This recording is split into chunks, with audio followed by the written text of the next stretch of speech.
Assalamualaikum warahmatullahi wabarakatuh.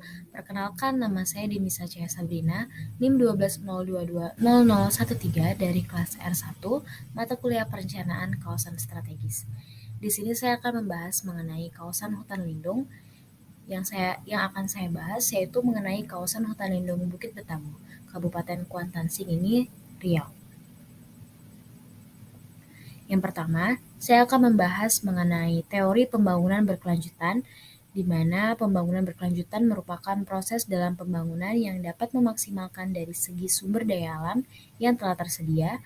Dalam pembangunan berkelanjutan juga memiliki arti bahwa suatu pembangunan harus dapat memenuhi kebutuhan dari segi generasi saat ini tanpa memberikan dampak bahaya bagi keselamatan generasi mendatang hanya untuk kepentingan pribadi. Pembangunan berkelanjutan juga bertujuan untuk memberikan kesejahteraan dalam hidup meningkat. Kemudian, kesejahteraan tersebutlah yang menjadi konsep dalam pembangunan berkelanjutan. Selain itu, konsep tersebut juga terdapat konsep yang lainnya yang dapat mengusung dalam pembangunan berkelanjutan, seperti memperbanyak sumber daya alam yang bisa diperbaharui, mempertahankan dan menjaga kualitas hidup manusia, baik untuk sekarang ataupun masa yang akan datang. Konsep berikutnya yaitu memanfaatkan dan mengelola sumber daya alam dengan baik. Selanjutnya, terdapat prinsip dalam teori pembangunan berkelanjutan. Yang pertama, prinsip ekonomi, yaitu mampu memberikan peningkatan keterampilan pekerja yang lebih meningkatkan daya saing. Yang kedua, ada dari energi, di mana pemakaian energi harus dilakukan lebih hemat demi pembangunan berkelanjutan. Kemudian ada ekologi, yang dimana ekologi merupakan lingkungan yang harus dilestarikan selama melaksanakan pembangunan berkelanjutan. Selanjutnya ada engagement atau peran serta, yaitu masyarakat harus berperan aktif dalam proses pembangunan berkelanjutan, di mana pemerintah juga bisa menjadi fasilitator pemberdayaan masyarakat dan mampu menampung aspirasi masyarakat. Kemudian yang terakhir ada equity atau pemerataan. Dengan pembangunan tersebut diharapkan mampu membuat kesenjangan ekonomi mengecil. Selain itu, dengan memegang prinsip pemerataan, semua anggota masyarakat bisa mendapatkan kesempatan yang seimbang. Selanjutnya terdapat teori dari ekonomi biodiversitas, di mana ekonomi biodiversitas merupakan bidang yang mempelajari bagaimana pemanfaatan biodiversitas dapat memberikan dampak ekonomi yang positif. Kemudian, biodiversitas juga dapat berkontribusi pada perekonomian melalui pemanfaatan sumber daya alam yang beragam untuk menghasilkan produk dan layanan yang memiliki nilai ekonomi.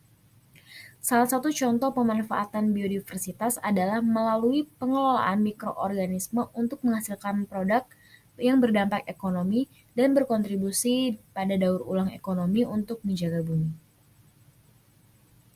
Selanjutnya terdapat definisi kawasan strategis nasional, sudut kepentingan lingkungan, di mana kawasan strategis nasional adalah wilayah yang penataan ruangnya diprioritaskan karena mempunyai pengaruh yang sangat penting secara nasional terhadap kedaulatan, pertahanan dan keamanan, pertumbuhan ekonomi, sosial dan budaya.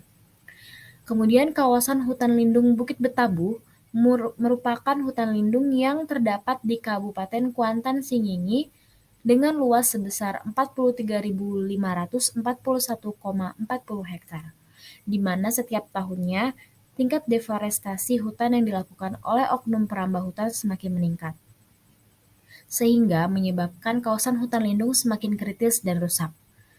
Maka dengan itu, pemerintah provinsi membentuk lembaga pengawas hutan tingkat tapak yang disebut dengan Kesatuan Pengelolaan Hutan atau KPH. Bentuk-bentuk kegiatan pengawasan yang dilakukan KPH berupa kegiatan patroli, pemeriksaan, menerima pengaduan dari masyarakat terkait sengketa dan penertiban penggunaan kawasan hutan secara ilegal. Dan di sini saya akan menunjukkan peta dari keberadaan hutan lindung Bukit Betabu yang ada di Riau, yang menunjukkan pada warna hijau. Kemudian terdapat ulasan kritis dari kawasan hutan lindung Bukit Betabu, yaitu yang pertama, kawasan hutan lindung Bukit Betabu Kuantan Singingi pernah terbakar. Tepatnya di Desa Kasang, lebih dari 5 hektar kawasan hutan ini hangus terbakar pada tahun 2014. Kemudian, kawasan hutan lindung menurut Jurnal Niara Vol 14 nomor 2 September tahun 2021, halaman 142 hingga 149, Bukit Betabu di Kecamatan Kuantan Mudik, terjadinya perampasan dan perambahan lahan hutan lindung seluas 80 hektar untuk digunakan investor untuk area penanaman kelapa sawit pada tahun 2015.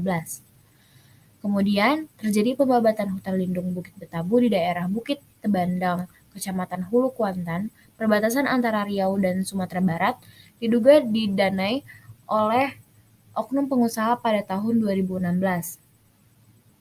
Dan selanjutnya terjadi pembukaan lahan oleh perambah yang terjadi di kawasan hutan lindung Bukit Betabu menggunakan eskavator dan truk pada tahun 2017.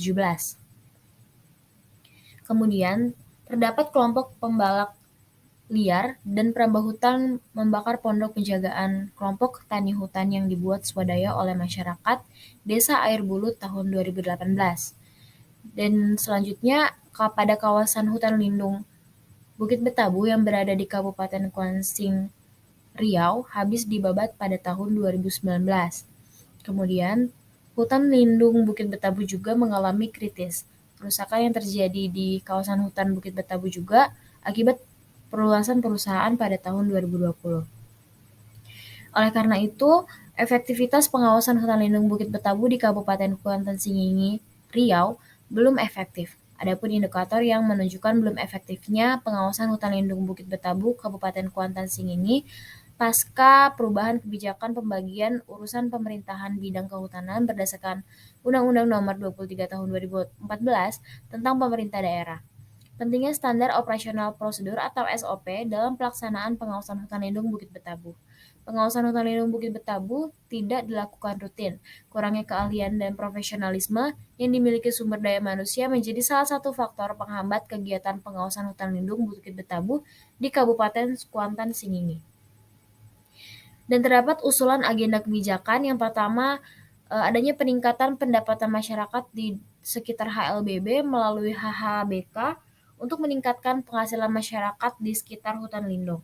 Dan perlu dibuatnya kebijakan seperti memberikan hak kelola pada blok-blok pemanfaatan kepada kelompok tani hutan atau KTH yang telah dilegalisasi dalam bentuk kemitraan sekaligus menjaga kawasan dari berbagai gangguan yang akan menimbulkan kerusakan hutan. Dan selanjutnya membuka informasi pasar dan harga. Kemudian usulan selanjutnya yaitu meningkatkan aktivitas ekowisata. Untuk meningkatkan ekowisata itu perlu dilakukan kebijakan seperti meningkatkan volume perbaikan kondisi hutan melalui kegiatan rehabilitas hutan dan lahan atau RHL yang dinilai oleh pemerintah pusat dan daerah, serta diadakannya ekowisata alam.